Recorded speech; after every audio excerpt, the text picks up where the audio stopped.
ونعوذ بك من النار أشهد أن لا إله إلا الله أستغفر الله نسألك الجنة ونعوذ بك من النار أشهد أن لا إله إلا الله أستغفر الله نسألك الجنة ونعوذ بك من النار اللهم إنك عفو تحب العفو فاعف عنا اللهم إنك عفو تحب العفو فاعف عنا اللهم إنك عفو تحب العفو فاعف عنا يا كريم أشهد أن لا إله إلا الله نستغفر الله نسألك الجنة ونعوذ بك من النار أشهد أن لا إله إلا الله نستغفر الله نسألك الجنة ونعوذ بك من النار أشهد أن لا إله إلا الله نستغفر الله نسألك الجنة ونعوذ بك من النار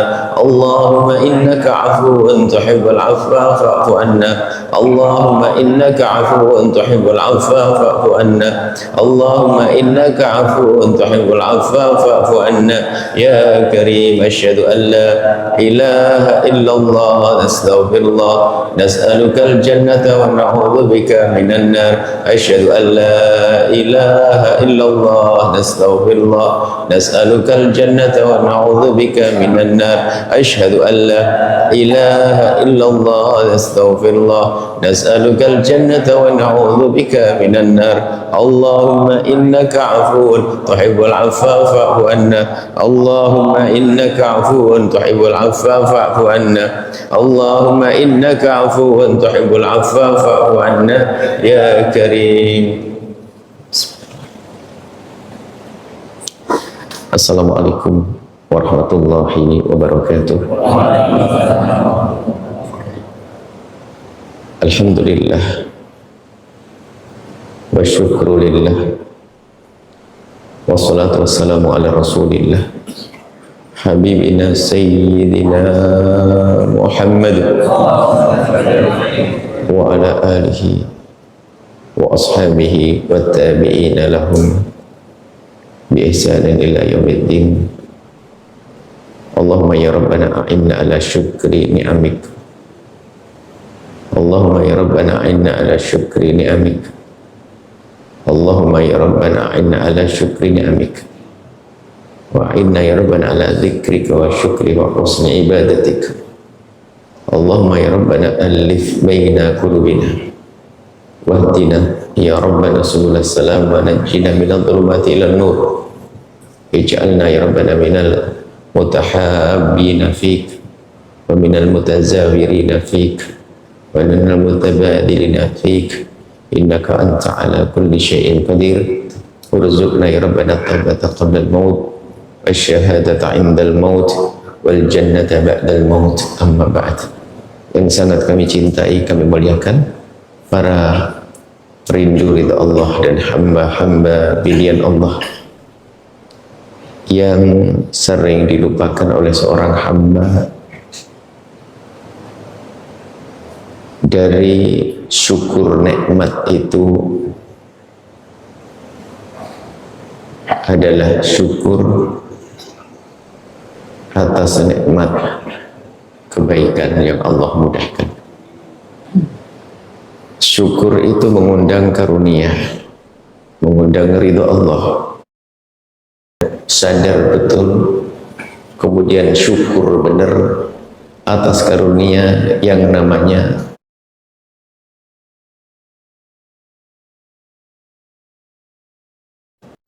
kemudahan berbuat baik.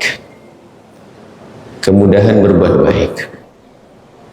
Sehingga karena kita tidak mensyukuri, itu artinya kita tidak menganggap kebaikan tersebut sesuatu yang agung.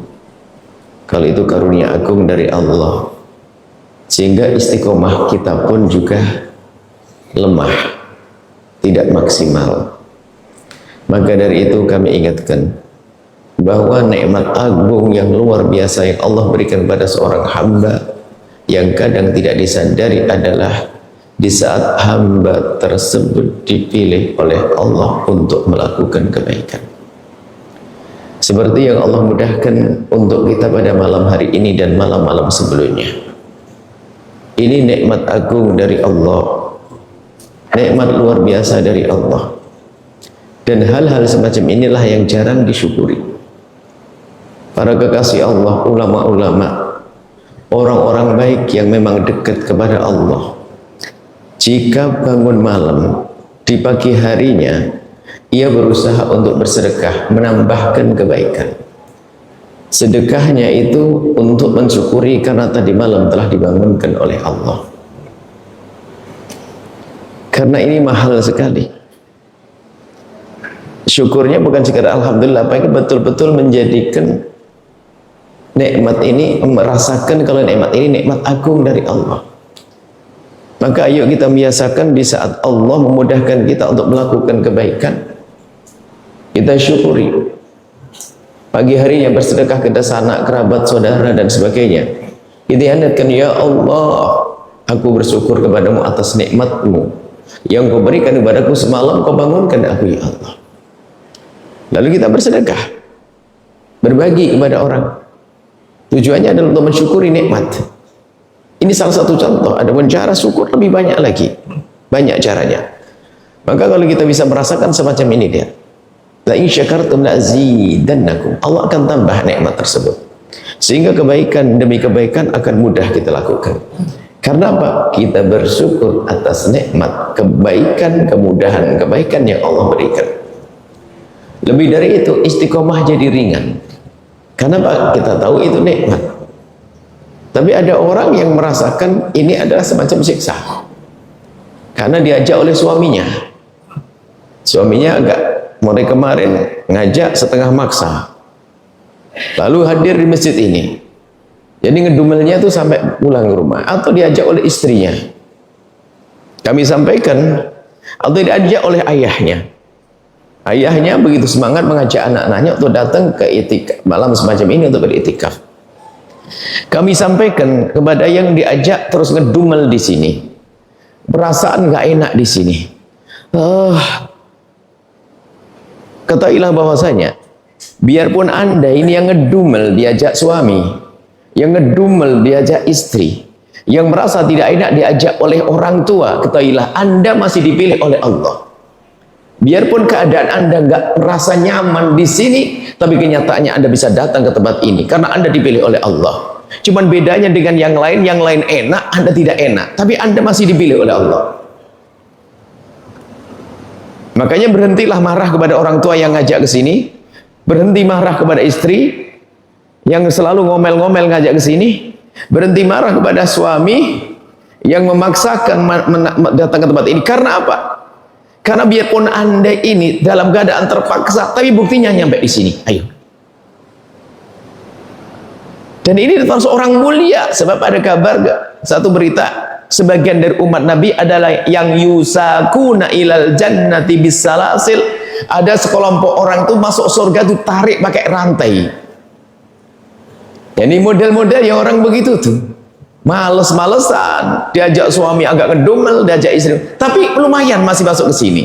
Tersenyumlah hari ini Anda yang ngedumel terus. Diajak suami, setengah dipaksa dan lainnya, kenyataannya Anda bisa datang ke sini. Kalau memang Anda tidak dipilih oleh Allah, Anda tidak bisa sampai di sini. Banyak sebab.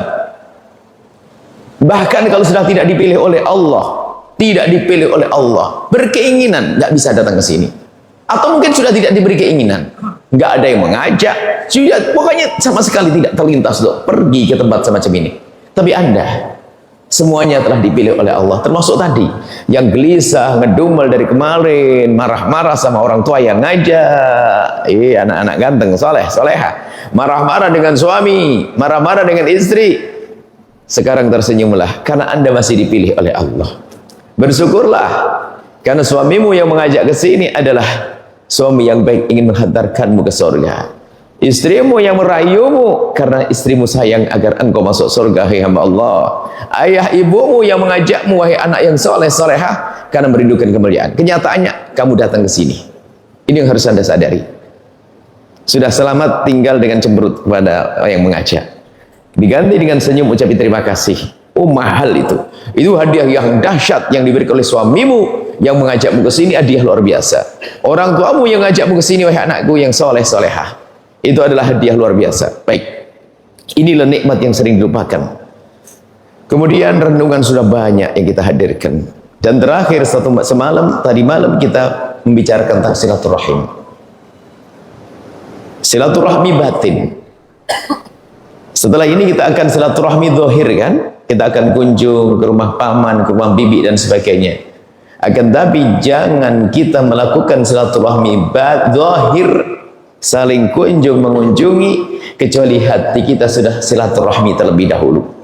Semalam kita hadirkan silaturahmi terlebih dahulu adalah sebelum Anda datang ke rumah bibi, paman dan lain sebagainya, pastikan Anda sudah mendoakan mereka. Besok ini kita karena Allah, kita ingin cari pahala dari Allah, bukan sekedar basa-basi ke rumah paman, ke rumah bibi, nggak enak nanti didahului, bukan itu. Tapi aku ingin sambung silaturahmi karena Allah. Silaturahmi terpenting sebelum silaturahmi zahir, silaturahmi batin. Silaturahmi batin dimulai dengan mendoakan. Jadi besok ke rumah bibi nih, hati yang belum tatap. Ya Allah, besok aku ke rumah bibi. Atau sebelum, atau mungkin kalau telat malamnya lupa nggak tahajudan waktu sholat duha. Ya Allah, aku akan ke rumahnya bibi. Berikan segala kebaikan untuk bibi, ya Allah.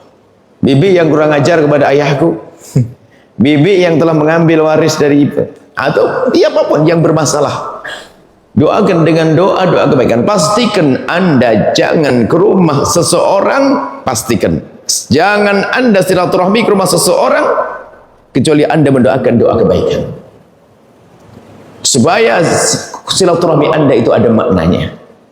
Sebab kalau kita tidak dengan niat yang baik lalu hati ditata, silaturahmi hati hanya basa-basi saja, sehingga bahkan kalau pulang ke rumah pun menjadi tidak ada nilainya kalau hanya basa-basi.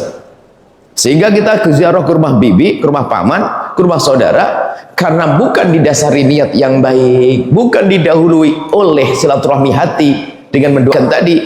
Ini pulang silaturahmi bukan tambah baik, malah punya bahan baru untuk menggunjing. Sombong banget, tidak pulang ya datang, makan. Selalu malah menggunjing. Rupanya datang ke rumah saudara, pulang dapat bahan baru untuk menggunjingnya. Fotonya siapa tadi di sana tuh? Siapa yang datang sini? Malah menggunjing kepada saudaranya karena hatinya belum ditata. Jadi pastikan Anda jangan ke rumah saudara, ke rumah kecuali Anda sudah mendoakan. Dan mulai malam tadi malam sudah kita pastikan bahwa kita sudah bisa mendoakan orang-orang yang bermasalah dengan kita. Selama ini kan kita menganggap bahwa silaturahmi itu kita meminta maaf. Saya meminta maaf. Saya meminta maaf itu ternyata itu lebih ringan. Ternyata lebih dahsyat lagi adalah aku memaafkan juga dong. Kan nanti saling memaafkan, bukan sekedar basa-basi. Nah ini Bapak izin minta maaf. Kalau minta izin Bapak izin kan artinya kan doa sebetulnya. Kalau kita berjabatan tangan kemudian berkata minal aidina wal faizina, supaya tahu itu artinya bukan saling memaafkan Migo. Ini sekedar tambahan saja. Minal aidina wal faizin itu ada tambahannya, itu ada sesuatu yang disembunyikan. Ada yang disebutkan semoga Allah menjadikan aku dan kalian dengan engkau minal aidina wal faizin, orang yang kembali kepada Allah dengan pengampunan, wal faizin dan beruntung dengan pahala berlipat ganda. Kan kita baru Ramadanan. Artinya ja'alanallahu wa iyyakum minal aidina wal faizin. Semoga Allah menjadikan aku dan engkau orang yang kembali kepada Allah dengan pengampunan dan pahala berlipat ganda. Cuman bahayanya untuk ucapkan saling memaafkan. Itu bukan artinya saling memaafkan. Baik, kita mengunjungi yang indah. Setelah itu hidup kita akan hidup yang enak. Karena apa? Dengan bibi kita damai. Apalagi ilmu yang sebelumnya yang kita hadirkan di sini, sama orang tua ngerti, berbuat baik, silaturahmi kita jalin, nggak ada rebutan waris, dengan suami istri indah, seperti yang sudah kita hadirkan di majelis ini. Ayo kita kembali murajaah apa yang sudah kita hadirkan renungan di sini. Kemudian kita lanjutkan silaturahmi kita. Kalau semalam kita memulai dengan mendoakan, dan pastikan Anda harus bisa mendoakan. Khususnya di saat orang itu tidak ada di hadapan kita. Khususnya kalau orang itu bermasalah kepada Anda. Sebab kalau Anda tidak segera tumpangi dengan panjatan doa, kezaliman dia, kejahatan dia bisa merusak Anda. menjadi Anda diam-diam pendendam, lalu menjadi orang hati kotor. Gambarnya begini supaya kita waspada. Ada seorang abang jahat sama adiknya, mengambil harta waris adiknya. Jahat sang abang, ahli neraka yang berjalan di atas bumi merebut waris adiknya. Sang adik seharusnya menjadi ahli surga karena dia didolimi, diambil hartanya. Seharusnya dia menjadi orang mulia, ahli surga karena dia telah didolimi dengan kesabaran ketahabannya. Tapi setan nggak mau dia menjadi ahli surga. Lalu setan bisikkan di telinga sang adik yang didolimi kebencian kepada abangnya. Mulai dia benci kepada abangnya. Ditahan dia. Diam-diam terus ditahan. Setahun, 2 tahun, 3 tahun bisa bertahan dia. Tapi kata setan, enak aja ini masuk surga, enggak, harus masuk neraka. Terus dibisikkan oleh setan. Rupanya sang abang ini ada usaha. Dia yang ke neraka lewat Mekah itu ada kan, ada orang sudah zalim tapi kerjaannya umrah, ngerebut waris, kerjaannya umrah, bangun masjid. Wah, ini orang tertipu banget. Lah ini sang adik ini yang dizalimi ini melihat abangnya umrah keluarga ini mulai sesek lagi, tambah sesek. Cuman masih ditahan dan ditahan. Hingga suatu ketika, kok kebetulan nasibnya dia itu usahanya tuh nggak lancar-lancar amat. Ada utang, sekolah kuliah anaknya nggak kebayar. Tiba-tiba istri yang ngomong, "Bang, ini gimana untuk bayaran listrik, Bang? Kompor gas habis. Ini baru si Dedek, anak yang kedua barusan telepon, uang kuliah aja belum dibayari. Kalau sampai nggak dibayar ini katanya nggak bisa kok. Ujian namanya." Sang suami mendengar cecaran dari istri.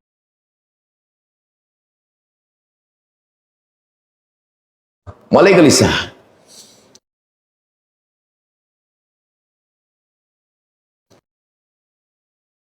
Namun terus terang saja kepada kamu.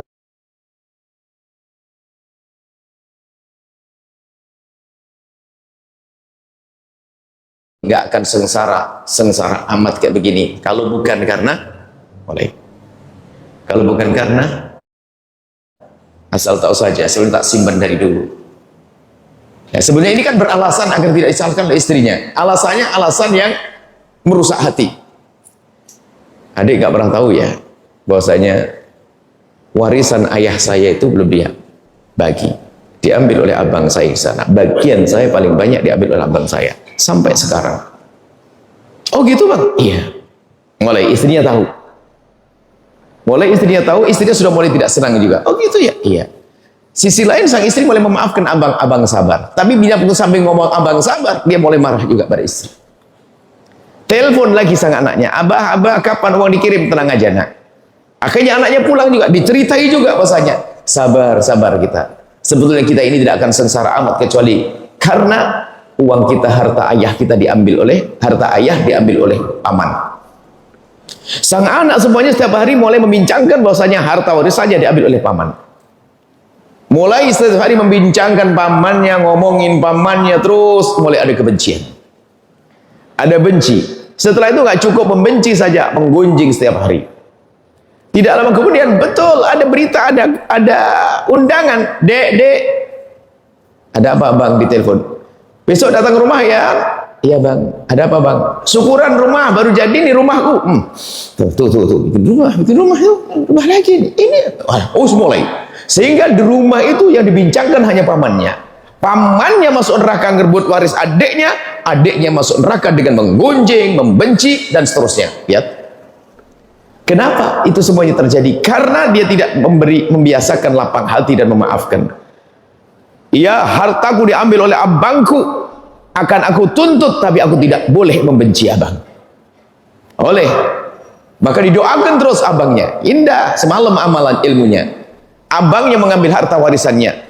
Ya Allah, abangku jahat kepadaku, berikan hidayahmu ya Allah, jangan sampai dia masuk neraka. Itu abangku ya Allah. Terus diasah begitu, tidak akan ada kebencian di hatinya, tidak akan ada dendam di hatinya. Anda pun nanti menuntut ke mahkamah dan sebagainya, itu hakmu. Akan tapi jangan sampai berubah menjadi benci. Kemudian setelah benci keluar ke lisan kita meracuni anak-anak kita untuk membenci paman. Dan ada yang semacam ini. Bermusuhan lagi. Baik, ini adalah kebodohan kita. Silaturahminya menjadi basa-basi. Reuni keluarga besar Pak Haji Fulan. Ternyata kalau ketemu hanya lirik-lirik. Tuh yang ngambil hartaku. Sang anak-anaknya pun nanti itu paman pakai mobil mewah. Mobil mewah apaan? Itu kan harta ayah kita.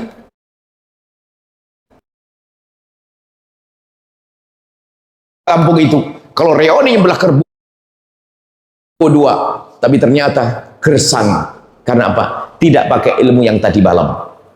Semalam tolong pastikan Anda harus berani mendoakan orang-orang saudara-saudara yang bermasalah dengan kita dengan doa-doa kebaikan. Kita lanjutkan malam-malam hari ini untuk menjadi orang yang sukses di dalam menjaga diri hati kita, sekaligus untuk meningkatkan kualitas diri. Ada dua hal yang malam ini harus Anda ambil. Memandang dua model manusia. Kalau Anda sudah bisa memandang dua model manusia ini dengan pandangan yang benar, pandangan Anda kepada manusia yang lainnya akan begitu mudah. Dan saat itulah Anda sukses menjadikan diri Anda orang yang baik. Yang pertama adalah memandang orang yang zalim dan jahat kepada kita.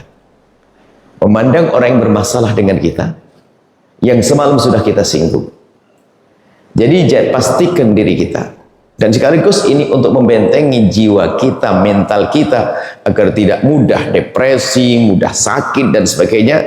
Ilmu, kelapangan hati yang semalam. Jadi pandanglah orang-orang yang bermasalah dengan Anda dengan pandangan maaf. Dengan pandangan maaf. Tetap Anda perlakukan dengan baik. Sampai dikatakan dalam Al-Quran itu ka'anna waliyun hamimun. Sampai orang yang memusuhi itu dia bisa memperlakukan seperti orang yang sangat dicintai. Ini prestasi. Sehingga para kekasih-kekasih Allah itu amalan paling utama bukan bicara sujud rukuk, bukan. Bagaimana menata hati kepada orang yang telah bikin hatinya rusak, orang yang zalim kepadanya. Sehingga kalau ada orang berzalim kepadanya, berbuat jahat kepadanya, itu bergegas, diberesin ini, tidak boleh menginap. Dimulai dari mendoakan, kemudian memberi sesuatu. Karena dari Nabi kalau kita memberi sesuatu kepada seseorang, kita akan menjadi mencintai. Jadi jangan senang kita membenci. Mestinya benci kita ganti dengan cinta.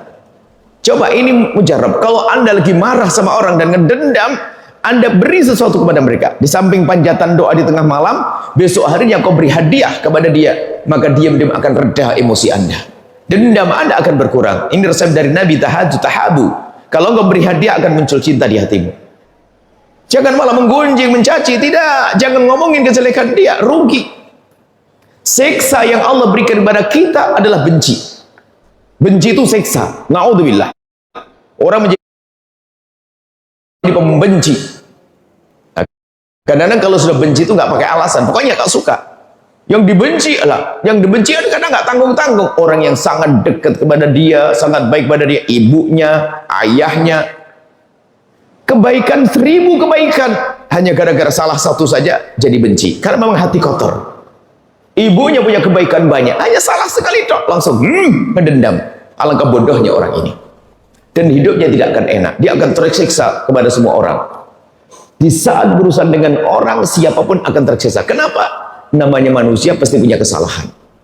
Kita berurusan tidak dengan malaikat. Suami yang sangat baik pun ketahuilah dia manusia, tentu ada kesalahannya. Siapapun yang sangat baik sekalipun dia masih manusia, tentu ada kesalahan. Lah di hati kita belum kita siapkan dengan maaf, lihat. Apalagi namanya orang sensitif, mudah marahan, ngedendam. Kalau sudah marah, serem. Demi Allah, aku tuntut nanti di akhirat. Udah serem orang ngomong gitu. Kalau ada orang ngomong gitu, sudah jangan jadikan besan gitu. Jangan jadikan menantu, pendendam. Anda nanti gilirannya akan didendam. Kita perlu orang yang lapang hati. Jangan biasa dengan kalimat-kalimat dendam. Demi Allah, aku tuntut nanti di akhirat. Ini kami lanjut ke urusan tuntutan di akhirat ini. Rugi kita nuntut di akhirat. Lebih indah kita memaafkan di dunia. Urusan kita ya maksudnya, bukan urusan Allah. Urusan hak diganggu, kita dicaci, kita digunjing, kita difitnah. Kita balas dengan kebaikan. Mendoakan dengan doa kebaikan. Dan ini pekerjaan para kekasih Allah. Sehingga para kekasih Allah itu kalau diganggu sama orang langsung memberi. Mungkin kalau Anda punya tetangga yang baik, orang soleh, kok tiba-tiba ngasih hadiah kepada Anda jangan GR. Bisa jadi Anda telah menyakiti dia, cuman beliau tidak ingin menjadikan benci, lalu memberikan hadiah kepada Anda. Dan begitulah kerjaan para kekasih Allah, kalau disakiti adalah malah memberi kebaikan. Kenapa? Khawatir kalau tidak segera melakukan kebaikan akan berubah jadi benci, dan dia paling tidak senang membenci orang. Capek membenci itu. Ngedendam itu capek. Orang benci dendam itu capek, hidupnya capek. Ngapain capek. Ya jangan dipiara dendam. Melihat rumah megahnya marah, nggak enak. Nanti akan muncul penyakit lain lagi, ngiri. Karena kita ada dendam, masya Allah, ngiri, dengki, dendam, menfitnah, menggunjing.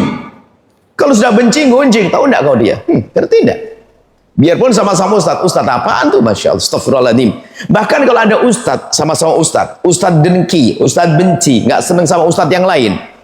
Ustadznya kepleset melakukan maksiat, kita seneng tepuk tangan. Tuh kan? Tuh. Sudah aku kira dari dulu dia. Ajib. Ada umat Nabi Muhammad melakukan dosa dia tersenyum.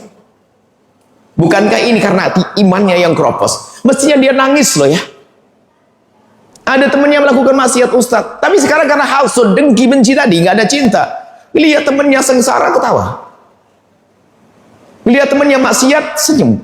Bahkan bersyukur itu. Kan sudah aku duga dari dulu. Itu ustadz gombal, ustadz apa? Ini kelas ustadz ya. Ustadz ngedengin ustadz yang lain tuh kan, Tepuk tangan tuh kepleset. Memang aslinya dia tuh munafik dia tuh. Actionnya tok dia. Gayanya kayak ustadz. Ceramahnya kayak ahli surga. Tapi hakikatnya tuh kan. Kadang diomongin sama muridnya, tuh lihat, sudah aku bilang dari dulu. Dengan kepleset saudaranya, yang terpleset, melihat saudaranya kepleset, dia bisa tersenyum. Hati-hati. Ini adalah kekotoran hati. Mestinya kita menangis. Baik. Jadi, kalau melihat saudara yang bermasalah dengan kita, mengganggu kita, pastikan ayo kita tumbangi dengan panjatan doa. Kemudian Anda bisa memberikan kebaikan kepada mereka. Seperti kami hadirkan ayat semalam, wal kadhiminal ghaidha wal 'afina 'anil nasi wallahu yuhibbul muhsinin. Tahan amarahmu. Kemudian maafkan dia. Tidak cukup memaafkan, akan tapi kita hapus bekas-bekas luka ini. Tidak cukup luka kita bebaskan, kita obati, tapi kita hapuskan bekasnya. Wallahu yuhibbul muhsinin. Allah senang dengan orang berbuat baik. Sudah dijahati menahan marah. Setelah menahan marah memaafkan. Karena menahan saja belum cukup. Jangan-jangan meledak di minggu depan. Tidak, sudah aku maafkan. Setelah memaafkan pun masih kadang ada sisa-sisa dendam amarah di dalam hatinya. Kita tumbangi, kita bersihkan dengan memberikan kebaikan. Mujarab kalau Anda lagi dendam marah sama seseorang, Anda kirim hadiah kepada dia. Ini resep dari baginda sudahlah. Anda kirim hadiah kebaikan, akan reda di hati Anda. Koreng yang namanya dendam akan hilang. Subhanallah, itu resep dari baginda Nabi SAW. Jadi mendoakan ia, kemudian memberikan hadiah ia. Alam nyata. Membuat kebaikan kepada dia. Ini yang pertama. Kalau Anda sudah bisa melihat orang yang jahat kepada Anda, dengan maaf, berlapang hati, begitu mudahnya Anda berlapang hati dengan orang-orang yang tidak bermasalah. Ini adalah kebaikan yang dahsyat. Itulah para kekasih Allah. Selanjutnya yang kedua, kalau Anda sukses, cara pandang Anda yang tadi, yang pertama kepada orang yang jahat kepada kita. Kalau Anda sukses melihat orang yang zalim kepada Anda dengan maaf, Anda sukses. Yang kedua adalah jika Anda memandang orang yang bermaksiat, hati-hati hamba Allah yang merasa dirinya sudah ahli ibadah. Kalau Anda bisa memandang orang-orang yang bermaksiat dengan pandangan kasih sayang, maka Anda sukses. Yang menjadi masalah kadang kita mudah memandang orang dengan pandangan merendahkan karena maksiatnya. Merendahkan, memandang biji. Dan memandang dengan pandangan kasih sayang itu matanya Rasulullah sallallahu alaihi wasallam. Mungkin kalau kita melihat sebuah contoh saja, melihat mendengar berita orang bermaksiat, jangan sampai hati kita itu biasa saja, nggak ada perasaan sedih, perasaan terenyuh. Karena kalau saudara kita bermaksiat, itu kan melakukan satu hal yang besar. Kalau bahasa kasarnya dia kan kecelakaan. Anggap saja begini loh ya, ada tetangga kita nyebrang jalan ketabrak, kepalanya retak. Lalu kok kita ketawa, gimana kira-kira? Jahat sekali. Sementara kalau maksiat lebih dari retak kepalanya. Yang retak kepalanya tujuannya mau ziarah ibunya masuk surga dia.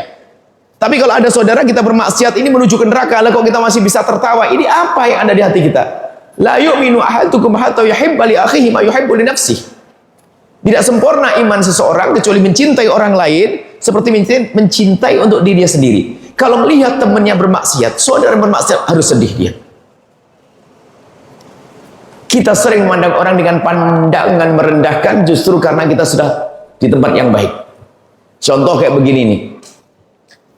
Atau kita baru menghadiri majelis yang mulia. Di situ mungkin kita bisa berderai air mata penyesalan, mohon kepada Allah. Keluar dari majelis kemudian melewati alun-alun atau lewat terminal. Di situ ada seorang perempuan yang pakai baju setengah badan. Anda tahu bahasanya tujuannya dia mengajak orang berzina misalnya, melambaikan tangan begini. Perempuan di pinggir jalan dengan dandanan yang ini hamba yang diuji oleh Allah. Kemudian Anda melihat mereka yang tadi Anda baru nangis-nangis di masjid karena Anda khusyuk, merasa nyaman dengan ustadznya. Sampai di terminal melihat perempuan semacam itu, tanyakan diri Anda, apa yang ada di hati Anda di saat melihat perempuan semacam itu? Di pinggir jalan malam-malam orang pada tahajudan, orang pada itikaf, dia di pinggir parkir untuk mencari orang yang menjemputnya untuk mengajaknya berzina. Dan Anda sudah menduga itu karena dengan dandanannya. Sekarang apa yang ada di hati Anda? Mungkin Anda yang tadi karena sudah menangis-nangis di majlis, Anda yang khusyuk di majlis, melihat perempuan seperti itu lalu Anda berkata, ih kasihan malam-malam, astagfirullah. Orang pada itikaf, dia ada di pinggir jalan, astagfirullah, astagfirullah.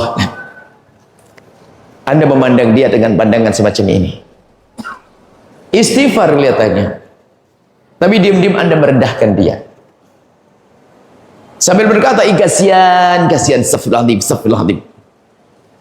Kita ingin tahu, siapa di antara kita, coba, serius, yang di saat melihat perempuan semacam itu, atau melihat anak mabuk di pinggir jalan misalnya, siapa di antara kita yang di saat melihat wanita yang semacam itu di pinggir jalan, di saat kita pulang dari majelis ilmu seperti ini, kemudian dia menundukkan kepala, merenung sejenak, menghadapkan wajah ke langit, menengadahkan tangan kemudian mohon, ya Allah, ya Allah, itu umat kekasihmu Nabi Muhammad kau uji dengan kehinaan, kami mohon berikan hidayah kepadanya dan ampuni dia ya Allah. Ayo, siapa sampai mungkin dengan tetesan air mata? Siapa di antara kita yang di saat mendengar saudaranya, tetangganya bermaksiat lalu dia menangis? Siapa? Kadang hari ini kita sombong, orang bermaksiat malah kita tepuk tangan. Kelas ustadz pun bisa saja begitu. Padahal tepuk tangan atas musibah yang menimpa orang lain ini bahaya. Tanda tidak adanya iman, keroposnya iman. Siapa di antara kita yang melihat orang bermaksiat, ada orang tidak sholat Jumat, ada orang makan riba, lalu sedih kita. Kemudian ngadu pada Allah, ya Allah, itu temanku baik banget, sering ke masjid, bahkan sering bantu masjid, tapi dia masih urusan dengan riba, ya Allah. Entaskan dari riba. Siapa yang semacam ini? Ayo. Atau kita yang kesombongan ini sedekah apaan? Dia ceramah kemarin, dia ibadah-ibadah tapi pakai riba, ibadah-ibadah pakai riba. Mungkin kita merendahkan begini, bukan kita sedih. Jadi mata kita rubah hari ini. Melihat orang bermaksiat, pastikan kita sedih.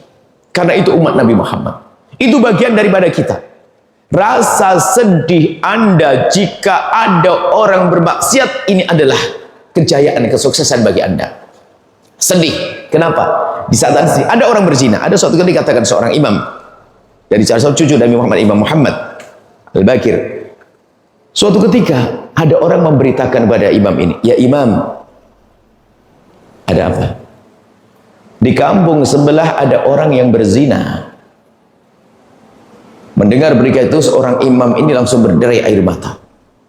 Sampai yang memberitahu ini ketakutan. Kenapa engkau menangis seperti itu imam? Apakah dia saudaramu? Bukan.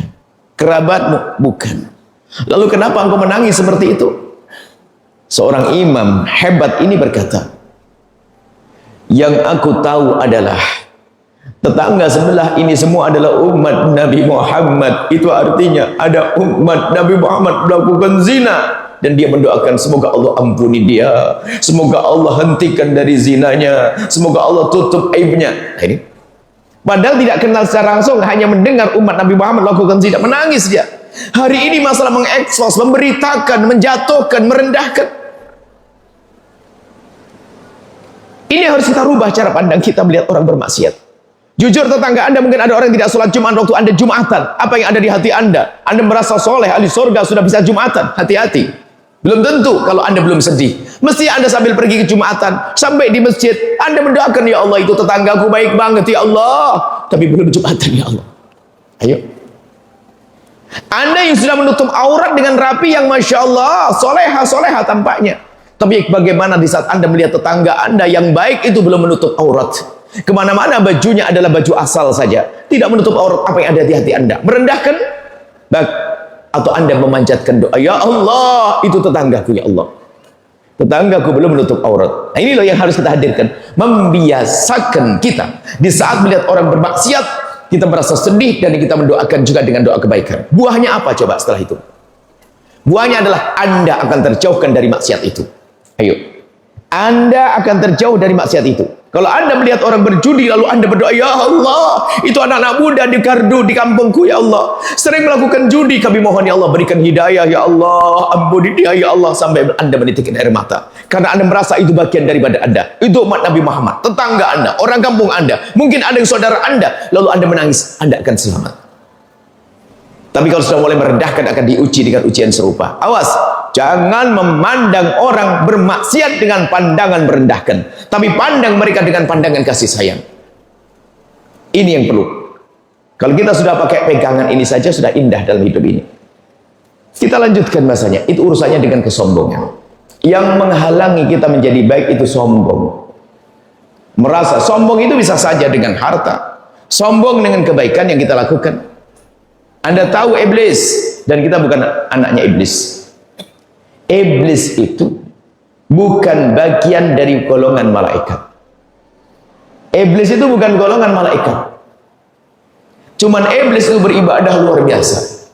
Sampai dikatakan, kalau Anda sebut bumi, tidak ada secengkal tanah kecuali pernah digunakan sujud oleh iblis. Gambarannya seperti itu. Begitu hebatnya dalam beribadah sang iblis ini. Iblis ibadah. Karena begitu hebatnya di dalam beribadah, akhirnya iblis dikumpulkan oleh Allah bersama golongan para malaikat. Dikumpulkan bersama rombongan malaikat. Setelah dikumpulkan rombongan malaikat, tidak ada ciri sama sekali kalau dia adalah iblis, karena ibadahnya kuat seperti malaikat. Bahkan dikatakan lebih hebat. Ibadah, sholat, segala macam, sujud kepada Allah dan seterusnya. Hingga suatu ketika Allah ciptakan mbah kita Nabi Adam alaihissalam. Wa idh qulna lil malaikati isjudu li Adam. Ini ja'ilun fil ardi khalifah. Allah akan menciptakan di muka bumi khalifah dari anak Adam ini. Allah menciptakan anak Nabi Adam. Setelah Allah menciptakan Nabi Adam, Allah memerintahkan kepada malaikat yang di dalamnya ada iblis, dan dia memang bukan golongan malaikat. Tapi karena sudah masuk tempat itu harus ikut undang-undang yang sama. Di saat diperintahkan oleh Allah untuk sujud kepada Nabi Adam, di dalamnya adalah iblis. Fasajadu, semuanya sujud. Ila iblisa aba wastakbara. Kecuali iblis tidak mau sujud, sombong dia. Loh, iblis gak mau sujud. Dia pakai memikir dia. Dalam bahasa dia begini, ini gimana rumusnya kok saya suruh sujud? Sujudnya bukan sujud ibadah, sujud hormat. Gimana kok saya harus hormat kepada Adam ini? Apa prestasi Adam? Saya ribuan tahun beribadah kepada Allah. Adam baru diciptakan belum punya sujud satupun. Adam belum punya prestasi. Lah kok saya suruh sujud kepada Adam? Ini gimana rumusnya? Nggak mau dia, karena merasa dia sudah menjadi baik. Iktikaf 10 hari di Ramadan, puasanya bagus, Masya Allah dan sebagainya. Sehingga setiap melihat orang bermaksiat harus merendahkan, kasihan tuh, astagfirullahaladzim, dagang tak, jualan tak, nggak pernah sholat, ngerendahkan orang tak kayaknya. Hati-hati ini kelas iblis. Lah iblis tuh begitu, dia merasa sudah ibadah banyak, kalau malam nangis-nangis ibadahnya. Lihat Adam, Nabi Adam belum punya prestasi, lah kok dia suruh hormat kepada Nabi Adam? Nggak mau, abah wastakbaro. Bahkan tuh ditanya, hey iblis, kenapa kau nggak sujud? Aku perintahkan, Allah yang nanya. Berhujah di hadapan Allah, ana khairun minhu. Aku lebih bagus daripada dia. Aku lebih bagus daripada dia. Kenapa? Kau ciptakan dia dari tanah ya Allah, dan kau ciptakan aku dari api. Dia merasa lebih bagus karena dia diciptakan dari api dan itu dari tanah. Padahal nggak ada rumus bahwasanya api lebih bagus dari tanah atau tanah lebih bagus dari api, nggak ada. Semuanya makhluk Allah sama. Cuman merasa lebih bagus, ini menjadi masalah. Sampai dia menentang Allah, nggak mau sujud kepada Adam. Akhirnya diusirlah iblis. Nah ini karena apa? Kesombongan. Sombong gara-gara ibadah. Makanya sudah 10 hari iktikaf di sini, sudah mulai dekat kepada Allah. Tolong jangan sampai setelah itu Anda melihat orang bermaksiat dengan pandangan merendahkan. Itu mata iblis. Yang ada adalah mata kasih sayang. Pembantu yang belum sholat ada sedih. Setiap malam ada doakan, ya Allah, aku punya pembantu kau belum sholat, belum nutup aurat. Anda doakan. Hari ini kita perlu memandang orang dengan pandangan kasih sayang. Dan jangan sekali-kali memandang orang dengan pandangan merendahkan. Hati-hati. Biarpun tampak secara zahir Anda lebih bagus dari dia, belum tentu. Pembantu di rumah kita, apakah pasti dia rendah di bawah kita? Belum tentu. Hati-hati. Keluar dari majelis ini tidak akan bisa lagi merendahkan siapapun. Pembantu di rumahmu, ketahuilah. Kalau kita sudah bicara pembantu, coba. Pembantu di rumah kita. Dia adalah pembantu. Sebagai contoh, kadang kita bisa berbuat baik pada orang sama pembantu, nggak bisa. Dianggap dia kayak binatang, merendahkan. Mana ada umat Nabi Muhammad yang dicintai oleh Allah seperti itu? Nggak ada. Contoh saja, pembantu di rumah. Lebih bagus aku atau pembantuku? Kurang lebih begitu. Aku ahli ibadah, tahajudan, Masya Allah. Aku ahli puasa. Pembantunya juga puasa, bisa. Pembantunya juga tahajudan.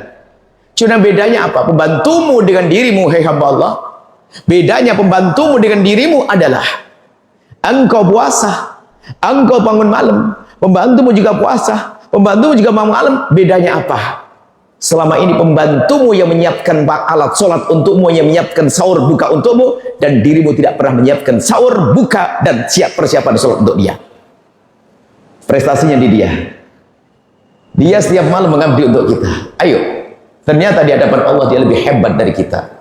Apakah setelah itu kita masih merendahkan membantu kita di rumah kita? Tidak. Jangan pakai gaya sombong-sombongan dengan siapapun. Pembantu yang bekerja di rumah kita. Bisa saja dia lebih mulia. Ini bukan basa-basi. Ini hakikat. Yang begini ini. Yang kami saksikan di hadapan ini hanya kebetulan saya punya pengetahuan tentang suatu hal. Di hadapan Allah yang mulia adalah tersembunyi. Bisa jadi memang hakikat ini bisa lebih mulia dari saya. Bukan basa-basi. Oh, dia orang awam, katanya awam, tapi hatinya bersih. Hatinya terjaga. Sehingga memandang orang jangan pandangan merendahkan. Bisa jadi pembantu di rumah kita lebih bagus dari kita di hadapan Allah. Kalau orang sudah punya pandangan semacam ini, indah hidupnya. Nggak ada merendahkan siapapun. Dan dia hakikat, coba. Kalau kita bicara Anda bisa lebih bagus dari kami, dan bisa saja beneran.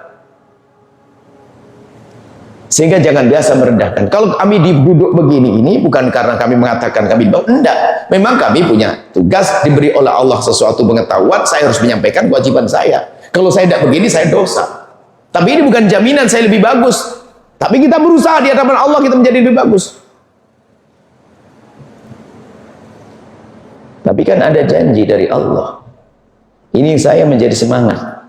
Sebesar apapun kebaikan Anda, kalau saya tulus, saya dapat pahala loh. Kan itu. Saya lumayan saya. Jadi saya ternyata menjadi terangkat gara-gara Anda. Berarti Anda sangat berjasa untuk saya. Loh, kalau kita berpikir begini kan enak. Ustaz duduk bukan membagi-bagi surga kayak gini. Saya tidak bagi-bagi surga. Saya tidak punya surga. Saya tidak punya surga. Saya mencari surga. Saya mencari ridho Allah. Bisa jadi surga saya dibawa oleh bapak ini pojok sana. Ibu yang ada di sana. Mungkin ibu yang di sana selama ini berantem sama suami. Atau dia berebut waris. Gara-gara dengar omongan saya dia berdamai. Lalu dia masuk surga. Dia pasti membela saya nanti. Bukan saya lebih mulia dari Anda. Ini hakikat bukan basa-basi. Ini hakikat iman dia begitu. Bisa jadi Anda punya pengabdian pada ibu Anda luar biasa. Dari itulah Anda akan dimuliakan. Maka jangan sekali-kali merendahkan siapapun dari hamba Allah. Ingat dua hal. Melihat orang berbuat zalim kepada kita, pandang dengan maaf. Kalau ada orang berbuat salah, berbuat kejahatan dan sebagainya, pertama pandang dengan kasih sayang. Biarpun setelah itu nanti kita mengingatkan kita atas dasar kasih sayang, bukan merendahkan. Ada orang mengingatkan merendahkannya. Salah, astagfirullahaladzim, amar ma'ruf nahi munkar, haram, dosa, neraka. Merendahkan, bukan begitu. Dengan kasih sayang. Anda melihat ada anak mabuk di gardu sana. Jangan buru-buru Anda datang ke sana, kecuali Anda tata hati Anda bahwasanya saya mencintai mereka, aku sayang ke mereka, mereka umat Nabi Muhammad. Semalam sudah doa, ya Allah, aku akan mendatangi preman-preman itu, ya Allah. Mendoakan di tengah malam, berikan hidayah petunjukmu. Dia tetanggaku, dia anak saudaraku, dia orang di kampungku, dia umat Nabi Muhammad. Kemudian dia datang dengan penuh kasih sayang, mengucapkan salam yang baik, assalamualaikum wahai saudaraku. Enggak merendahkan, tentang kita bilang, "Hai, kurang ajar kon, neraka. Siapa duduk sini? Jangan mabuk, jangan bunuh." Tidak akan menyentuh hati. Bukan itu yang diajarkan Rasulullah sallallahu alaihi wasallam. Tolong jangan pandang orang lain dengan pandangan merendahkan. Kenapa ini nasihat? Sepertinya kalau besok lebaran berarti ini terakhir. Kalau besok belum lebaran masih ada semalam lagi. Kami sampaikan ini kenapa? Karena ini sudah ibadah istiqomah 10 hari di sini. Jangan-jangan keluar merendahkan yang lain. Dan berkata, kasihan, dia maksiat dok, kasihan, bukan. Kasihannya kalimat merendahkan, astagfirullahaladzim. Istighfarnya ngejek orang. Baik, insya Allah kita berubah semuanya. Mudah memaafkan. Saya tambahkan masalah memaafkan, ilustrasilah atau gambaran. Orang yang hidup di dunia dengan cinta, yang buah cinta itu tadi mudah memaafkan, dan buah cinta itu tidak merendahkan. Itu hidup dengan cinta. Itu ada jaminan nanti. Anda tahu padang mahsyar. Padang mahsyar itu mengerikan. Padang mahsyar mengerikan. Akan tapi bagi orang yang hidup di dunia dengan cinta yang kita bangun malam ini dan semalam, bagi mereka padang mahsyar tidak lagi menakutkan. Karena dipanggil oleh Allah dengan seruan khusus, ainal mutahabuna bi jalali. Mana orang yang hidup di dunia dengan cinta? Nggak rebutan waris tadi, nggak saling sombong, yang ada keindahan. Ainal mutahabuna bi jalali. Mana orang yang hidup di dunia dengan cinta karena aku. Al yauma udhilluhum yauma la dhilla illa dhilli. Sekarang akan aku beri perlindungan di saat tidak ada lagi perlindungan kecuali perlindungan dariku. Di saat ada seruan seperti itu, Allah yang menyeru, orang yang di dunia kerjaannya membersihkan hati kayak kita malam ini akan mendengar. Tapi si pendendam tidak mendengar, pendengki tidak mendengar. Tapi orang yang memaafkan, ingat, yang tadi malam serius, dia mendengar. Dan setelah itu dia akan berkumpul. Begitulah Allah atur. Saya bayangkan bagaimana mendengar secara khusus, yang lain nggak mendengar, berkumpul. Kami gambarkan sekarang kan ada kan program kalau lagi umroh, itu ada satu alat diletakkan di telinga. Jadi nanti dipanggil grup, jadi kedengaran sendiri. Nanti kembali ke sini gini nih, tiba jalan masing-masing, kumpul. Ada kurang lebih seperti itu kan dari Allah lebih canggih dari itu semuanya. Nanti di padang mahsyar Anda mendengar. Semoga benar-benar kita mendengar panggilan ini. Mana orang hidup di dunia dengan cinta, nggak pakai dendam-dendaman, nggak pakai dengki, langsung ada menyambat lembek, saya ya Allah. Anda berkumpul. Al yauma udhilluhum yauma la dhilla illa dhilli. Sekarang akan aku beri perlindungan di saat tidak ada lagi perlindungan kecuali dariku. Tiba-tiba berkumpul, dilindungi oleh Allah yang katanya padang mahsyar panas dan seterusnya, bagi dia tidak. Setelah itu disebutkan bahwasanya yang orang hidupnya di dunia dengan cinta nggak boleh lama-lama di padang mahsyar. Sehingga padang mahsyar yang dikatakan puluhan ribu tahun di sana itu ternyata dirasakan oleh orang yang hidupnya di dunia dengan nyaman, hati bersih, hati lega, enak di dunia, nggak ada dendam tadi. Subhanallah. Di dunia sudah enak, ternyata di padang mahsyar pun nggak boleh lama-lama. Sampai dikatakan mabaina dhuhri wal asri, seperti antara zuhur dengan asar. Kilat, baru dibangkitkan di padang mahsyar, ternyata sudah dikumpulkan, diseru, meluncurlah kau ke surga laksana kilat. Saya bayangin ini, saya bayangin dulu. Bayangin orang-orang semacam ini yang hidup di dunia dengan cinta sudah meluncur ke surga. Kemudian saya mikir diri saya sendiri. Kalau saya tidak memaafkan, lalu saya mendendam kepada seseorang, dan diizinkan kan? Kalau ada orang berbuat zalim kepada anda diizinkan menuntut. Sampai ayam jago yang didolimi oleh ayam jago yang lainnya nanti dibangkitkan di padang mahsyar, dibangkitkan untuk menuntut, lalu mati, selesai. Kalau manusia tidak diizinkan, hei hambaku, kau pernah didolimi oleh dia, ya ambillah dia. Kita diizinkan di akhirat nanti untuk menuntut kalau ada orang berbuat zalim pada kita. Terus saya bayangin, ada orang berbuat yang menfitnah saya, menggunjing saya, mencaci saya, mengambil harta saya. Kemudian saya tuntut nanti di akhirat, betul. Di saat Allah memanggil orang-orang yang saling mencintai karena Allah, kemudian orang pada berkumpul, kemudian meluncur ke surga, saya sibuk mencari siapa yang kurang ajar. Kamu mencaci saya kemarinnya, mana pahalaku? Kamu fitnah saya ya. Kamu ini, saya ternyata sibuk ngurusin hak saya. Setelah itu saya noleh, rombongan sudah hilang. Rombongan sudah meluncur, saya sibuk menuntut hak saya. Karena saya belum menjadi orang yang berlapang hati seperti ini. Saya sibuk, saya akan ketinggalan. Kalau saya membayangkan kayak begini, aduh, nggak enak banget ketinggalan di padang mahsyar. 1 menit di padang mahsyar saja luar biasa capeknya, bagaimana kalau sampai ribuan tahun? Tidak. Maka saya putuskan di dunia. Saya putuskan di dunia.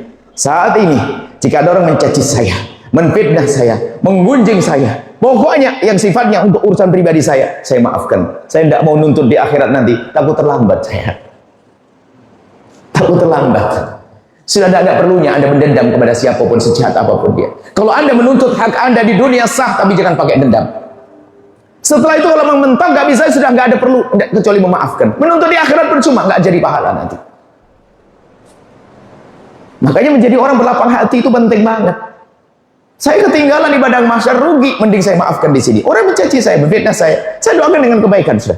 Kalau dulu saya kasih hadiah, berusaha. Pastikan Anda mencoba semacam itu. Apalagi itu bibikmu, itu ponakanmu, itu saudaramu mau rebut warismu, ambil sebisa mungkin. Tuntut tidak apa-apa di mahkamah, tapi jangan pakai dendam. Setelah itu doakan, ya Allah, adikku menang mengambil hak warisku. Ampuni dia ya Allah. Pun Anda juga sudah tidak bisa mengambil, hilang, dituntut nggak bisa juga. Tapi jangan sampai ada dendam di hati. Ya Allah, adikku jahat banget kepadaku, tapi dia adalah adikku, jadikan ahli surga, ampuni dia. Oh, enak di dunia. Bayangkan kalau orang di dunia dengan hati lapang, dia seperti di surga sebelum masuk surga. Sehingga dikatakan oleh para kekasih Allah, para waliullah yang hatinya bersih, sampai beliau berkata, kalau di surga itu seperti yang aku rasakan saat ini, niscaya sudah sangat cukup. Apa yang dirasakan oleh para waliullah kekasih Allah, dirasakan bahwasanya hatinya nggak ada dendam, nggak ada benci, nggak ada dengki. Gimana ndak kayak di surga? Lihat tetangganya bangun rumah ikut seneng, nggak keluar duit. Tetangganya beli mobil seneng, nggak keluar duit. Tetangganya sukses seneng, nggak keluar duit. Banyak senengnya. Ngelihat ketemu dia seneng karena dia saling mencintai. Indah di dunia. Loh, kenapa kita di dunia nggak mau menjadikan surga? Kenapa di dunia kalau kita rubah jadi dendam, benci? Mudah sekali kita. Malam ini kita menjadi orang cerdas. Jadikan hidup kita di dunia itu enak. Senang lihat ini, senang. Coba kalau dirubah jadi dendam. Ini ribuan orang jadi ribuan siksa. Lihat dia kurang ajar. Ini memfitnah saya. Ini, masya Allah. Kalau sekarang kita bicara tentang penyakit mental itu, ada penyakit mental, ada. Kalau misalnya masalah penyakit mental, sebenarnya pengobatannya yang paling dahsyat adalah membersihkan hati begini. Kalau orang sudah ketemu hatinya, beres penyakit mental apa saja terselesaikan. Emosi akan jadi stabil. Baik, insya Allah di dunia kita kayak di surga nanti. Bayangkan mendendam ibunya, mendendam saudaranya, capek dia. Tapi kalau bertemu indah begini, masya Allah, coba. Termasuk pertemuan begini nih. Kalau ada benci di antara kita, Anda biarpun duduk di depan ini nggak dengar, pusing, dengar ceramah nggak masuk. Saya pun kalau benci begini ini nggak akan enak. Wah, ada dia kurang ajar, ngapain di sini tuh? Ini setengah setan, setengah iblis, nggak enak. Tapi subhanallah, di saat tidak ada benci di antara kita, lihat, saya menyampaikannya enak. Ngomong saya juga sedikit kasar pun, kasar karena seperti suntikan, juga enak-enak aja. Anda pun mendengar juga enak. Dan kembangkan ini sampai saudara Anda itu, ibunda Anda, saudara Anda, ngapain Anda dendam? Nggak ada perlunya. Di dunia itu pendek sekali di dunia. Jangan bikin tersiksa. dan pendek di dunia, tapi untuk hidup yang panjang. Di dunia dendam, dengki, benci, masya Allah, dendam. Dia tetangga yang bangun rumah sakit, dari mana dia dapat modal? Gara-gara dia pejabat sebentar saja, korupsi dia. Bayangkan, nggak tahu kalau korupsi, sudah menuduh korupsi. Mana ada pejabat nggak korupsi hari ini? Ya salah. Sudah nuduh orang lain. Nanti kalau di kampung-kampung ngedengki, bahasa halus, dendam, dengki, ngeliat tetangganya kaya tuh nggak mau. Kalau dia pejabat dibilang korupsi. Kalau ternyata dia kaya, pernah nggak di kampung kita dulu ada cerita, ada orang di kampung, kalau ada orang dengki itu menyebarkan fitnah, menfitnah. Kalau pejabat nanti bilang korupsi. Kalau orang kaya tapi nggak punya jabatan tapi kaya, nggak punya jabatan tapi kaya, apa fitnahnya orang kampung dulu? Cepat dengki. Dia punya tuyul. Ini enggak pernah cerita tuyul. Itu kan cerita punya tuyul, itu kan fitnahnya orang dengki. Nggak punya alasan dia, hanya pokoknya mengatakan dia rezekinya nggak benar. Na'udzubillah. Lihat, setiap melihat dia beli mobil, mobil lagi. Allah. Kita ingin hidup di dunia kayak di surga. Kalau kita keluar dengan serius, apa yang ada? Indah. Anda mudah senyum dengan ayah Anda. Mungkin ayahmu pernah melakukan kesalahan berat. Bukankah dia ayahmu? Cium tangan dengan mudah. Maafkan ayah. Ayah jahat. Ayahku. Anda akan menjadi orang kuat. Anda menjadi orang kebal. Hebat. Diganggu gak bisa. Yang ada cinta, indah. Itu yang kami rindu dalam perkumpulan ini. Lihat, kembali kepada yang pertama, urusanmu dengan Allah, urusan dengan Rasulullah, ayah ibundamu, ingat, saudaramu, pasanganmu, anakmu, hari ini kita singgung, pembantu di rumahmu, orang yang bermasalah denganmu, beres semuanya, sukses. Tapi semuanya adalah Allah.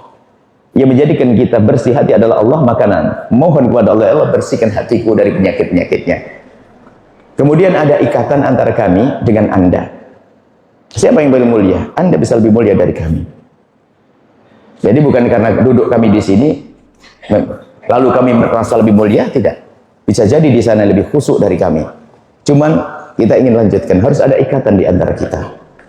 Bisa jadi ini malam terakhir di sini. Kalau besok ketemu lagi, alhamdulillah. Kan kita sudah berdoa kemarin. Ya Allah, jangan kau jadikan ini pertemuan terakhir kami. Kan gitu.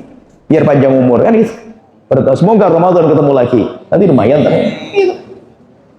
Ada pengikat di antara kita. Ikatan pertama adalah, kemarin juga kita singgung tentang perjuangan. Bergabunglah Anda dengan perjuangan kami. Bersama-sama. Al-Baca punya perjuangan besar. Supaya terus ada kemajuan. Perjuangan-perjuangan mulai dari pondok pesantren, media, segala macam. Bisa Anda bergabung dengan ilmu Anda. Anda punya ilmu, ayo kembangkan. Kita perlu ahli-ahli. Yang punya harta, bismillah. Tapi kan dengan catatan kemarin, tolong. Ingat, kami tetap menyeru, tapi harus dengan adab. Bagi siapapun yang sudah punya ikatan dengan guru-guru mulia, di kampung Anda, di kota Anda, tolong jangan putus hubungan Anda dengan beliau hanya karena ingin gabung dengan kami. Ingat, kami datang bukan untuk merusak hubungan Anda dengan mereka. Kami ingin mencari orang yang belum punya ikatan. Kalau Anda sudah punya ikatan dengan guru, semakin kuatlah dengan guru Anda. Dengan kami banyak bonus. Welcome, ahlan wa sahlan. Tapi jangan diputus dengan dia. Durasi, porsi kebaikan yang Anda berikan kepada beliau tetap nggak boleh berkurang. Kalau dulu Anda bantu 10 juta, tetap Anda 10 juta. Nggak boleh Anda bagi 10 juta untuk guru saya, 5 juta untuk guru saya, 5 juta untuk pesantren Buya. Enggak. Tetap 10 juta untuk guru Anda. Jangan dikurangi sedikit pun. Ingat, saya tidak ngajari bermusuhan. Saya tidak ngajari rebutan donatur, nggak ada. Karena kita tujuannya sama, gurumu menghantarkan ke surga. Ingat. Jadi, yang sudah punya ikatan kebaikan, jangan sampai diputus hanya untuk bergabung dengan kami. Pastikan, kenapa kami membuat ikatan begini? Sebab itu cinta kami. Kami tidak ingin setelah ini lepas. Yang kedua, biar terus ingat dengan majelis mulia ini, kami punya kegiatan yang bisa Anda ikuti melalui media-media. Mungkin setelah ini ada yang bertebaran ke sana kemari. Tapi ingat, ada media bisa diikuti untuk belajar. Bagi yang sudah punya media, punya handphone, punya televisi. Yang tidak punya handphone, tidak punya televisi, nggak usah beli televisi gara-gara ingin lihat Buya Yahya. Sebab nanti lebih banyak setannya. Yang nggak kenal dunia media lebih bagus. Datang ke majelis nanti. Baik. Yang ini yang pertama ya, ikatan kita harus kita kuatkan. Harus ada pemersatu yang menjadikan kita bertemu lagi. Dan kami sampaikan kemarin, alhamdulillah Al-Bahjah ini ada perjuangan yang Masya Allah dimudahkan Allah melalui Anda. Ini pejuang-pejuang yang kami ketahui, insya Allah sebagian kita kenal. Anda berjuang, lihat, Anda pilihan Allah. Sebanyak kebaikan, itu kan orang cerdas. Sebanyak kebaikan yang terjadi di tempat tersebut, di pesantren itu, maka pahalanya mengalir kepada Anda. Anda orang kaya. Dan terus kami ajak, kalau Anda pejabat, bukan uang negara yang kami rindu. Gaji Anda boleh, dari kocek Anda. Kami rindu ini. Jadi jangan sampai pertemuan hanya begitu saja, harus ada ikatan di antara kita. Makanya nanti di depan sana ada stand, Anda ingin bergabung, biarpun sifatnya seminggu, sebulan 1.000 rupiah, atau hanya dengan Anda yang dokter, mungkin saya ingin berderma waktu, sebulan sekali datang ke pondok untuk meriksa anak-anak. Anda yang ngerti jago ilmu kebersihan, bersihkan pondok, punya ide-ide, Anda harus berpikir untuk itu. Dengan keahlian Anda berdakwakan dengan ilmu, boleh dengan harta, dengan pikiran, dengan tenaga, dengan panjatan doa. Dan doakan semua yang berjuang di Al-Bahjah ini menjadi ahli surga Allah. Itu doakan dan jadikan dan mintalah ya Allah berikan kepada Al-Bahjah yang berjuang di situ adalah menjadi kekasih-Mu. Jadikan kami bersama mereka. Kemudian juga tolong perhatikan ini pesan juga madrasah-madrasah diniyah, TPQ yang ada di kampung-kampung itu. Kami tidak ingin gara-gara Anda bergabung dengan kami justru kayak TPQ, TPA itu mati. Justru kami hadir untuk menghidupkan kembali. Anda mungkin akan mudik di sana. Akan mudik setelah ini di kampung Anda masih ada madrasah diniyah yang Anda belajar sholat di sana. Ingat, madrasah diniyah di kampung itu dahsyat. Mungkin di sini 90% yang ada di sini ngajinya dari situ, kenal sholat dari itu, bukan dari pondok pesantren Al-Bahjah yang gede. Maka kami rindu Anda peduli lagi kepada madrasah-madrasah di kampung. Itu yang ngajar wali-wali tersembunyi. Ustaz-ustaz di kampung-kampung nggak digaji. Kadang dikasih uang ratusan ribu dia cium, bukan karena cinta dunia, karena nggak berkah. Sementara kita kenal sholat semua dari situ. Saya kenal sholat dari musola kecil di depan rumah saya. Saya kenal sholat baca Al-Quran dari situ sebelum pesantren yang besar. Nggak bisa kita pungkiri. Maka Anda pulang kampung, hidupkan mereka. Anda lihat musola, ada madrasah, ada. Saya akan biayai. Saya dari kota akan kirim. Berapa perbulan butuhnya? Saya akan berapa persen. Saya ingin Anda jadi pejuang. Jadi perkumpulan di sini ada nilainya. Jangan pulang nanti mudik hanya sekitar, gitu. Ini apa sih? TPQ. Oh, TPQ. Anda lihat, gentengnya turun, nggak bisa naik lagi. Anda benahi. Meja-meja yang patah Anda benahi. Anda harus jadi pejuang setelah masuk tempat ini. Biarpun tidak di Al-Bahjah, tidak. Dimanapun Anda berada, khususnya madrasah diniyah. Ada toilet-toiletnya, termasuk Al-Bahjah juga menyiapkan, ada tim, mungkin ada madrasah diniyah di kampung Anda yang nggak ada toiletnya. Akan dibenahi toiletnya nanti. Toilet kita ada tosi, toilet bersih, toilet syar'i. Ini kita bantu buat toilet untuk anak putra, toilet anak putri, supaya terhormat, tidak campur. Intinya Anda keluar dari tempat ini, Anda punya perjuangan. Itu ibadah dahsyat, bukan hanya mikir sujud rukuk. Sujud rukuk mah enteng, gampang. Tapi ini untuk umat ini. Kemudian ya, ini yang perlu kami hadirkan. Selanjutnya adalah ikatan antara kita adalah bagi yang sudah punya amalan-amalan dari guru-guru mulia, tolong amalkan semuanya. Nah, adapun yang kami ingin hadirkan, jika belum punya atau Anda ingin ngambil tambahan, boleh. Selama ini kita baca Al-Wirdul Fatih. Al-Wirdul Fatih itu adalah zikir singkat, cuma 7 menit. Anda lihat, cuma nanti kalau 7 menit semua sudah Anda hafal. Al-Wirdul Fatih Anda boleh sebarkan, Anda sampaikan kepada yang lainnya agar rutin. Itu biasanya dibaca oleh anak-anak kita setelah tahajudan, sebelum berdoa setelah tahajud. Al-Wirdul Fatih seperti yang Anda amalkan tadi, nanti ada bukunya diambil di luar, cuma-cuma itu zikir itu, dan kami ijazahkan kepada semuanya untuk dibacakan. Tapi bagi yang punya torekoh, mungkin ada torekoh Huwairiyah, Naqsadiyah, Anda amalkan semuanya, tidak ada pertentangan. Itu kami ambil dari baginda Nabi. Cuman maksud kami apa? Saya itu namanya apa? Cemburuan. Jadi kalau kita sudah pernah kenal, nggak boleh pisah seharusnya. Kalau kita sudah pernah kenal begini, nggak boleh pisah seharusnya sampai ketemu di surga. Bukan hanya sepintas selalu kajian selesai, tidak, harus ada pengikat di antara kita. Maka Anda baca Al-Wirdul Fatih. Inti syarahnya Anda dengar kajian di awal pertemuan. Kita syarahi singkat tentang Al-Wirdul Fatih. Al-Fatih pembuka bisnis Anda, pembuka kebaikan bagi Anda, pembuka surga Anda insya Allah. Ini Al-Fatih termasuk, karena itu adalah termasuk untuk berjuang, untuk memulai perjuangan ekonomi atau perjuangan keluarga dan seterusnya. Al-Fatih pembuka. Jadi kita baca setelah sholat tasbih. Cuman kalau anak-anak santri itu setelah sholat tasbih itu bukan tasbih tahajud, baru sholat tahajud membaca Al-Fatih. Mungkin singkatnya begini ya, Fatihah pertama yang ketiga saja. Itu saja kalau Anda cermati, kenapa kok kami hadirkan 3 Fatihah? Itu kekurangan saya sebetulnya. Kekurangan kami dalam menghadirkan renungan panjang ini, biasanya kita sering lupa sama orang tua, lupa sama guru. Maka bagaimana setiap habis sholat saya tidak lupa dengan guru saya dan orang tua saya. Dan orang yang berbuat baik pada saya. Saya kalau lupa kepada guru saya, waktu satu sholat saja kayaknya durhaka banget. Sehingga di Fatihah yang pertama kan untuk baginda Nabi dan keluarga. Al-Fatihah yang pertama bagi Nabi keluarga, kita sebut. Kita ingat Rasulullah dan ahli bait Rasulullah, sahabat Nabi, kita doakan. Kita berselawat kepada baginda, kemudian kita ya memohon kepada Allah dengan mereka semuanya, semoga Allah berikan segala kebaikan untuk kita. Yang kedua adalah kita mengingat siapa. Itu pasti ingat, nggak mungkin tidak ingat kalau orang baca wirid.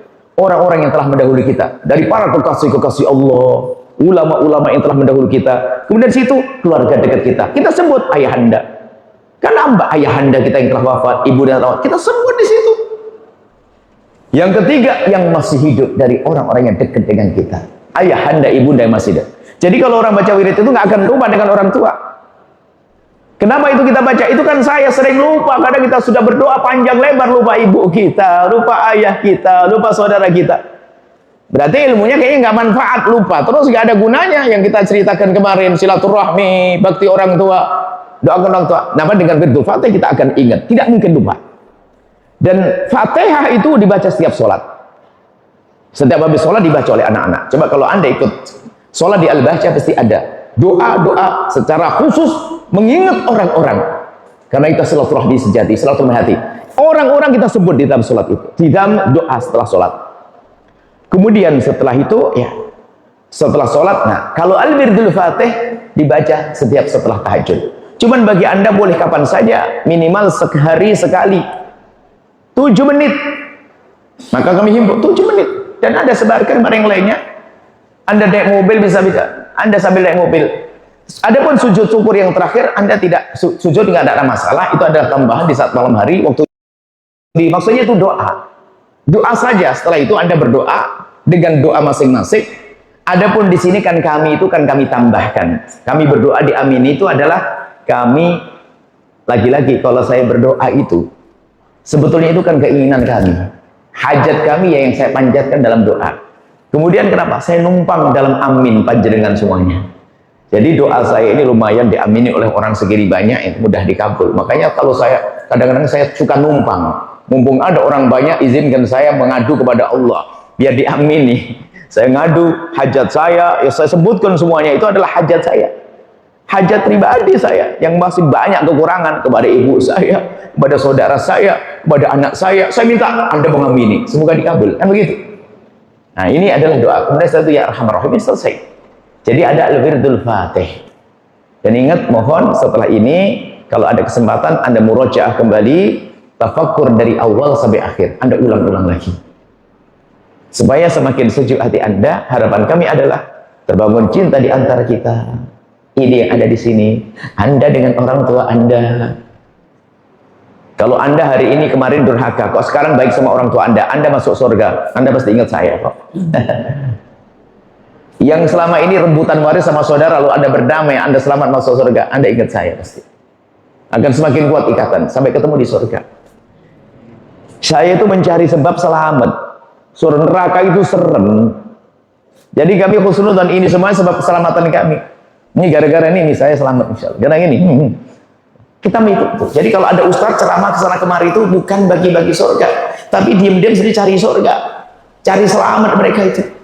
Pengen selamat, ngeri neraka, mati sewaktu-waktu, nggak punya bekal, neraka, serem, panjang kisahnya. Sakit di dunia sehari saja capeknya setengah mati. Bagaimana di neraka yang panjang? Ini saja insyaallah. Kita sholat tasbih, kemudian setelah itu munajat. Shallallahu alaihi Muhammad.